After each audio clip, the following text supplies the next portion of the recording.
FMHS in 1988, I recently received the announcement from our reunion in September from John Helligy and Joey Kazan.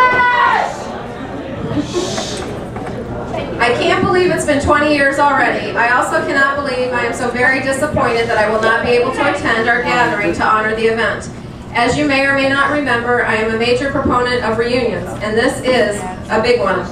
I guess I'm going to have to find a way to work through it, but I know you all are going to have a great time, and I will certainly toast to you and the Bloodhounds next weekend. I hope the football team kicks some ass. They did. It was really bad, but we won't tell him.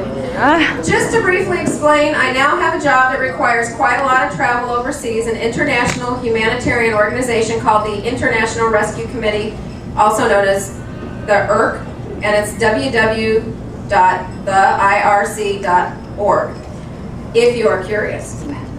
As I write this email, I am on a plane on my way to Bangkok, Thailand for meetings with our staff and visits to the Burmese refugee camps along the Thai-Burma border.